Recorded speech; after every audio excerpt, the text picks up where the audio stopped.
If you are preparing for CUET 2026 तो समझ लीजिए क्या है चेंजेस, क्या CUET 2026 आपके लिए लेके आ रहा है, क्या आपकी प्रिपरेशन स्ट्रैटेजी होनी चाहिए, और अगर आप पुराने पैटर्न के हिसाब से पढ़ाई कर रहे हैं तो आपकी मेहनत सही दिशा में नहीं जा रही है। नेशनल टेस्टिंग एजेंसी ने CUET 2026 के स्ट्रक्चर में चेंज किया है।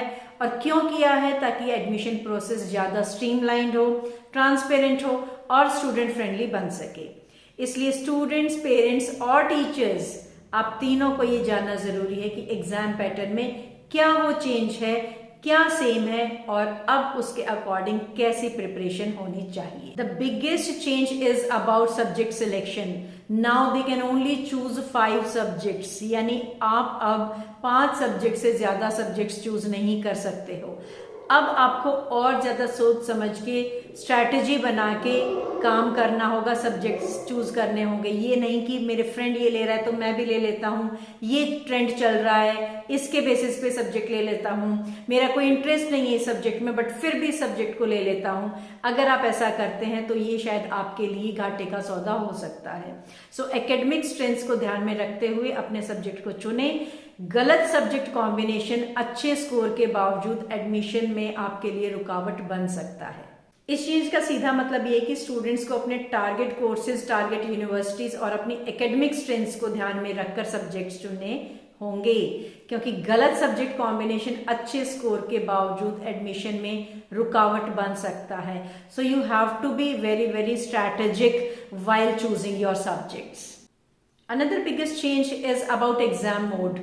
कंप्लीटली ये एग्जाम इस बार कंप्यूटर बेस्ड टेस्ट रहेगा। पेन पेपर एग्जाम का ऑप्शन नहीं दिया गया है। स्टूडेंट्स को स्क्रीन पर क्वेश्चन पढ़ने, माउस से आंसर सिलेक्ट करने और लिमिटेड टाइम में डिसीजन लेने की प्रैक्टिस करनी ही होगी। प्रिपरेशन केवल सिलेबस तक ही लिमिटेड नहीं है, बल्कि ऑनलाइन मॉक टेस्ट की प्रिपरेशन, उसके थ्रू प्रैक्टिस जरूर करें ताकि exam temperament, speed, accuracy develop करना बच्चे को आ जाए। डिजिटल कंफर्ट बहुत अच्छे से आ जाए ताकि परफॉर्मेंस पे कोई भी असर इस चीज का ना पड़े। जितने ज्यादा आप कंप्यूटर फ्रेंडली बनेंगे उतने ज्यादा आप अपने आप को अच्छे से एग्जाम में प्रेजेंट कर पाएंगे। एग्जाम पैटर्न की बात करूं तो CUET 26 में हर सब्जेक्ट पेपर में टोटल 50 कंपल्सरी MCQs होंगे जिन्हें 60 मिनट में अटेम्प्ट करना है।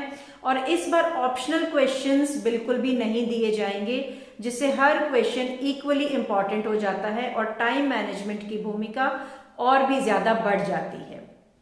मार्किंग स्कीम में कोई भी चेंज नहीं किया गया है और पहले की तरह ही सही आंसर पर you will be getting 5 marks and if the answer is wrong तो 1 मार्क आपका डिडक्ट हो जाएगा। इसलिए मेरी स्टूडेंट्स को ये सलाह रहेगी कि ज्यादा क्वेश्चंस अटेम्प्ट करने से ज्यादा जरूरी है आंसर आपका करेक्ट हो। इसलिए किसी भी रैंडम गेस को करने से बचें, ये शायद आपको नुकसान ही पहुंचाएगी, फायदा तो इससे कुछ भी नहीं होने वाला। सिलेबस को लेकर स्टूडेंट्स को घबराने की जरूरत नहीं है, क्योंकि CUET 26 का सिलेबस भी पूरी तरीके से NCERT क्लास 12 पर ही बेस्ड है और इसमें कोई भी एक्स्ट्रा या आउटसाइड सिलेबस शामिल नहीं किया गया है, जिसका मतलब है कि स्टूडेंट NCERT टेक्स्ट बुक्स को कॉन्सेप्चुअली और थॉरोली अगर समझ लेता है तो उसकी बोर्ड्स और CUET दोनों की प्रिपरेशन अपने आप मजबूत हो जाती है। CUET 26 में टेस्ट पेपर्स की टोटल संख्या जो रहेगी वो रिड्यूस हो गई है, जिसमें एग्जाम स्ट्रक्चर पहले की तुलना में ज्यादा फोकस्ड और क्लियर हो गया है।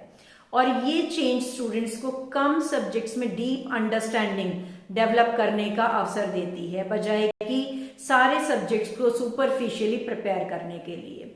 अब स्टूडेंट्स के लिए सबसे इंपॉर्टेंट बात ये आती है कि वो अपने सब्जेक्ट्स को समय रहते कैसे फाइनलाइज करें। NCERT पर पूरा फोकस रखें, नियमित रूप से ऑनलाइन मॉक टेस्ट दें और अननेसेसरी कंपैरिजन या पैनिक से दूर रहें, क्योंकि CUET कोई रेस नहीं है बल्कि ये क्लैरिटी, कंसिस्टेंसी और स्मार्ट प्रिपरेशन का एग्जाम है।